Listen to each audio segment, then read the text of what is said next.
the emergency? Yes. My son just called me from North Carolina. He killed his baby, and he's in the house. Okay, you said that he told you he killed his baby?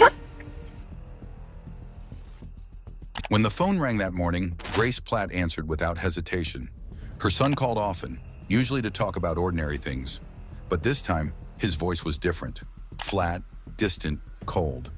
"Mom, the baby is gone." Grace froze.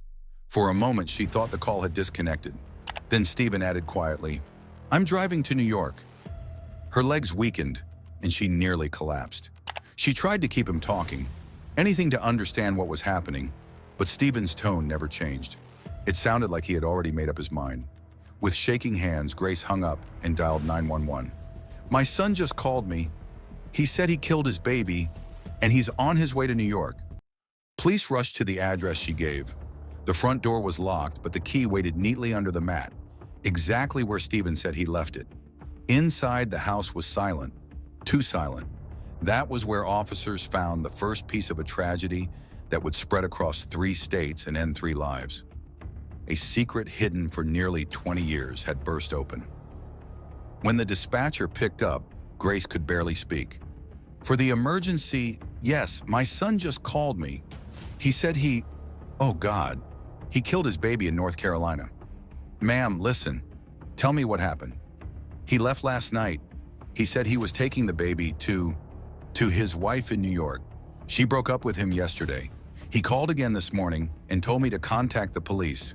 He said the baby was dead and he left the house unlocked. I don't know what's happening. Please help." Dispatchers immediately alerted officers in multiple states, but they were already too late. Govery, inside Stephen's home in Knightdale, North Carolina, officers found 7-month-old Bennett unresponsive. The medical examiner later believed he died from suffocation. No note, no explanation, just silence. And while police were inside that house, another part of the tragedy was unfolding hundreds of miles away.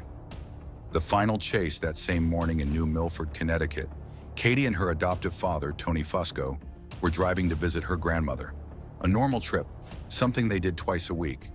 What they didn't know was that Stephen had been following them in a rented minivan, watching them drive from behind.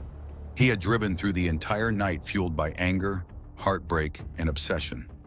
At the next intersection, the traffic light turned red. Tony stopped the car. Stephen pulled up beside them and rolled down his window. Seconds later, everything changed.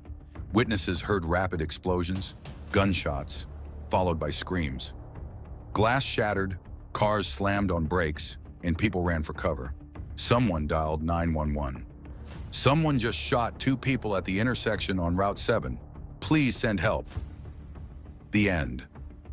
When police arrived, they found Katie, only 20 years old, and her adoptive father, Tony, fatally shot in their car. Stephen had fired at them point blank. Then he turned the gun on himself. 3 states, 3 deaths, 1 survivor. Grace left with nothing but the memory of a morning phone call she will never forget.